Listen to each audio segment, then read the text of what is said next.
एक वक्त था जब भारतीय क्रिकेट टीम के भीतर कई युवा बल्लेबाज अपनी पहचान बनाने के लिए संघर्ष कर रहे थे। हर कोई चाहता था कि दुनिया उसे याद रखे, उसके नाम के सामने ऐसी इनिंग्स जुड़े जिन्हें सुनकर लोगों का दिल गर्व से भर जाए। लेकिन उस समय एक ऐसा खिलाड़ी भी था जिस पर शुरुआत में किसी ने जरा भी ध्यान नहीं दिया। उसका नाम था रोहित शर्मा। मुंबई की गलियों से उठकर टीम इंडिया तक पहुंचने का सफर उसके लिए आसान नहीं था। उसकी कला नजर आती थी, पर लगातार अच्छे प्रदर्शन न कर पाने की वजह से लोग उसे टैलेंटेड लेकिन अनियमित कहने लगे थे। आलोचना बढ़ती जा रही थी और ऐसा लगने लगा था कि शायद रोहित अपनी असली जगह कभी नहीं पा सकेगा। लेकिन कोई नहीं जानता था कि उसके भीतर एक तूफान पल रहा है, एक ऐसा तूफान जो आने वाले समय में क्रिकेट जगत का रुख ही बदल देगा। रोहित अपनी जिंदगी के उस मोड़ पर था जहां कई खिलाड़ी मानसिक रूप से टूट जाते हैं। सिलेक्टरों का भरोसा कम हो रहा था, दर्शकों की उम्मीदें घट रही थीं। रोहित जानता था कि अगर उसने खुद को नहीं बदला तो शायद टीम इंडिया में उसका करियर लंबा नहीं चल पाएगा। उसने अपने खेल पर काम किया, खुद को भीतर से तराशा। रोज नेट्स में घंटों पसीना बहाता, गेंद को देर से देखने का अभ्यास करता, अपनी टाइमिंग को और निखारता। उसके कोच अक्सर उसे कहते, तुम्हारे अंदर ऐसा टैलेंट है जो पूरी दुनिया को चौंका सकता है, बस तुम्हें खुद पर भरोसा रखना होगा। और रोहित ने वही किया, खुद पर विश्वास रखना शुरू कर दिया। धीरे धीरे वक्त बदला और रोहित को ओपनिंग का मौका मिला, वही रोल जिसने उसके करियर को पूरी तरह बदल दिया। नई गेंद, फील्डिंग सर्कल में गैप्स और भरपूर समय, ये सारी चीजें रोहित की प्राकृतिक शैली के लिए बिल्कुल परफेक्ट थीं। ओपनिंग ने उसकी जिंदगी का नया अध्याय शुरू किया, लेकिन दुनिया को असली रोहित शर्मा तब नजर आया जब 2 नवंबर 2013 को बेंगलुरु में ऑस्ट्रेलिया के खिलाफ आखिरी ओडीआई खेला जाना था। कोई नहीं जानता था कि यह मैच क्रिकेट इतिहास के सबसे यादगार पलों में से एक बनने वाला है। सुबह का मौसम साफ था, बेंगलुरु का गैलरी से भरा चिन्नास्वामी स्टेडियम उत्साह से गूंज रहा था। भारत और ऑस्ट्रेलिया की सीरीज हमेशा से तीखी और रोमांचक रही थी और इस निर्णायक मैच ने माहौल को और भी दिलचस्प बना दिया। भारतीय टीम टॉस जीतकर पहले बल्लेबाजी करने उतरी और पूरे मैदान में एक अजीब सी ऊर्जा फैल गई। सभी की नजरें रोहित शर्मा पर थीं, क्योंकि ओपनर के रूप में वो शानदार फॉर्म में दिख रहे थे। लेकिन कोई नहीं सोच सकता था कि वो इस दिन गेंदबाजों पर कैसा तूफान बरपाने वाला है। शुरू के ओवरों में रोहित ने सावधानी से खेलना शुरू किया। गेंद स्विंग कर रही थी और ऑस्ट्रेलियाई गेंदबाज लाइन लेंथ पर बिल्कुल सटीक थे। रोहित गेंद को ध्यान से देखते, शरीर से करीब रखते हुए स्ट्रोक्स खेलते। क्रिकेट में ये शुरुआती ओवर किसी भी ओपनर के लिए सबसे अहम होते हैं, क्योंकि यही ओवर तय करते हैं कि बल्लेबाज को बड़ी पारी का मौका मिलेगा या नहीं। रोहित ने खुद को रोककर संयम से, बिना किसी जल्दबाजी के बल्लेबाजी की। दूसरे छोर से शिखर धवन भी अच्छा साथ दे रहे थे। धीरे धीरे दोनों ने भारतीय पारी को स्थिर आधार दिया। जैसे जैसे गेंद पुरानी होने लगी, रोहित शर्मा का असली रूप सामने आने लगा। रोहित ऐसी टाइमिंग रखते थे कि लगता था गेंद बल्ले से नहीं, रेशम से छूकर निकली है। उनका हर शॉट दर्शकों के दिल में उतर जाता। चौके छक्कों की बरसात धीरे धीरे शुरू हो चुकी थी। कमेंटेटर भी हैरान हो रहे थे कि रोहित कितनी सहजता से गेंद को हवा में भेज रहे हैं। भारतीय टीम का स्कोर लगातार बढ़ रहा था और रोहित ने अपना अर्धशतक पूरा किया। दर्शक तालियों से झूम उठे, लेकिन किसी को अंदाजा नहीं था कि ये पारी अभी सिर्फ शुरू हुई है।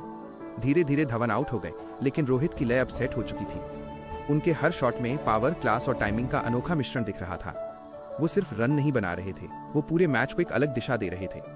हर ओवर में एक आध बाउंड्री निकल ही जाती। ऑस्ट्रेलियाई कप्तान क्लार्क फील्ड सेटिंग बदलते रहे, गेंदबाज बदलते रहे, लेकिन कोई भी रोहित को रोक नहीं पाता। रोहित ने अपना शतक पूरा किया, मैदान गूंज उठा, लेकिन रोहित की आंखों में कुछ और ही था। वो यहीं रुकने वाले नहीं थे। शतक के बाद रोहित का हर शॉट आग बनकर निकलने लगा। वो गेंद को हवा में भेजते और गेंद आसमान का चक्कर काटकर छक्के के रूप में मैदान के बाहर जा गिरती। स्टेडियम में बैठे फैंस खड़े होकर रोहित का हर शॉट सेलिब्रेट कर रहे थे। बोल्ट, फील्डर, बैट, हर चीज जैसे रोहित की धुन पर नाच रही हो। वो सिर्फ खेल नहीं रहे थे, वो कला दिखा रहे थे। उनकी इनिंग एक पेंटिंग की तरह खूबसूरत, एक गाने की तरह मधुर और एक तूफान की तरह विनाशकारी बन चुकी थी। फिर आया वो ओवर जिसने पारी का रुख पूरी तरह बदल दिया। जेम्स फॉल्कनर की गेंदबाजों की लाइनअप मजबूत मानी जाती थी, लेकिन उस दिन रोहित के सामने वो किसी साधारण गेंदबाज की तरह दिखे। रोहित ने उस ओवर में लगातार छक्के जमाए। स्टेडियम में शोर इतना अधिक हो गया कि कमेंट्री भी दबने लगी। ऑस्ट्रेलियाई खिलाड़ियों के चेहरे पर चिंता साफ दिखाई देने लगी। उन्हें लगने लगा कि शायद आज इतिहास बनने वाला है। धीरे धीरे रोहित 150 के पार पहुंचे, लेकिन रोहित की भूख अभी भी शांत नहीं हुई थी। उनके हर शॉट में दृढ़ता और आत्मविश्वास झलकता था। गेंद बाहर भेजना रोहित के लिए उतना ही आसान दिख रहा था जितना किसी के लिए सांस लेना। कमेंटेटर बार बार कह रहे थे कि ये पारी कुछ खास होने वाली है। जैसे जैसे रोहित 170, 180, 190 तक पहुंचे, पूरे स्टेडियम की धड़कनें तेज होने लगी। हर दर्शक को इंतजार था उस पल का जब रोहित दोहरा शतक पूरा करेंगे। और फिर वो ऐतिहासिक पल आया। रोहित ने गेंद को लेग साइड की ओर उछाला। गेंद हवा में ऊपर उठी और जैसे ही सीमा रेखा के बाहर गिरी, पूरे मैदान से एक गगनभेदी शोर उठा। रोहित शर्मा का दोहरा शतक। भारत में क्रिकेट का इतिहास उस दिन एक नए अध्याय से भर गया। लोग अपनी सीटों से उछल पड़े। टीवी पर देखने वाले दर्शक खुशी से झूम उठे। रोहित ने हेलमेट उठाकर आसमान की ओर देखा, मानो कह रहे हों, ये सिर्फ मेरा नहीं, ये हर उस इंसान का सपना है जिसने मुझे कभी टैलेंटेड कहा था। लेकिन कहानी यहाँ खत्म नहीं हुई। दोहरा शतक पूरा करने के बाद भी रोहित रुके नहीं। वो आगे बढ़ते रहे, लगातार बाउंड्री लगाते रहे। जैसे जैसे पारी अंत के करीब आई, रोहित का स्ट्राइक रेट और भी बढ़ गया।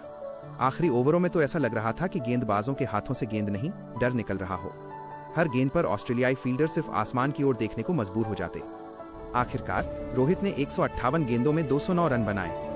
209 रन एक ऐसा आंकड़ा जिसे किसी बल्लेबाज ने बहुत सालों तक छुआ भी नहीं था। उन्होंने 16 छक्के लगाए, जो उस समय एक विश्व रिकॉर्ड था। हवा में रोहित का बल्ला लहराया और दुनिया ने उस दिन देखा रोहित शर्मा नाम के खिलाड़ी का असली टैलेंट, असली क्लास और असली विस्फोटक रूप।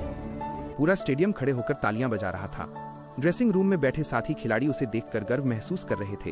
कप्तान धोनी ने उसे गले लगाया और कहा, आज तूने दुनिया को दिखा दिया कि तू क्या कर सकता है।